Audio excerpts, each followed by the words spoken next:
শক্তিপীঠ মা কল্যাণী দেৱালয়ত মন্ত্ৰী অশোক সিংহল শক্তিপীঠখনত উপস্থিত হৈ আশীষ ললে মন্ত্ৰীগৰাকীয়ে আগন্তুক নিৰ্বাচনত প্ৰধানমন্ত্ৰী নৰেন্দ্ৰ মোদী তৃতীয়বাৰৰ বাবে দেশৰ প্ৰধানমন্ত্ৰী হোৱাৰ কামনাৰে আশীষ ললে অশোক সিংহলে আগন্তুক লোকসভা নিৰ্বাচন সন্দৰ্ভত কেইবাটাও গুৰুত্বপূৰ্ণ মন্তব্যৰ লগতে কা আন্দোলন সন্দৰ্ভতো প্ৰতিক্ৰিয়া মন্ত্ৰীগৰাকীৰ মাতো শক্তিদায়িনী মা পা আমি শক্তি বিচাৰিছো যে দানৱক দমন কৰি আকৌ এবাৰ ভাৰতত নৰেন্দ্ৰ মোদী ডাঙৰীয়াক ৩ নম্বৰ বাৰৰ বাবে প্ৰধানমন্ত্ৰী হিচাপে আমি প্ৰতিষ্ঠা কৰিব পাৰোঁ। লোকসভা নিৰ্বাচনক লৈ কেনে তৎপৰতা বহুত তৎপৰতাটো নাই উৎসৱমুখী পৰিৱেশ এটা হৈ আছে আৰু এই উৎসৱমুখী পৰিৱেশত গণতন্ত্ৰৰ উৎসৱ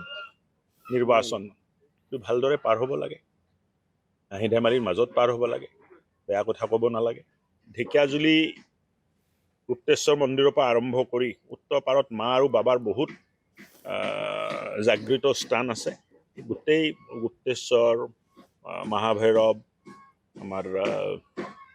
নাহংকৰ বিশ্বনাথ কল্যাণী থান এই গোটেই অঞ্চলবোৰ যদি ভালকৈ কৰা যায় মই ভাবোঁ যে এটা অহা দিনবোৰত তীৰ্থযাত্ৰীৰ কাৰণে এটা টুৰিজমৰ কেন্দ্ৰ হিচাপে আমি গঢ় কৰিম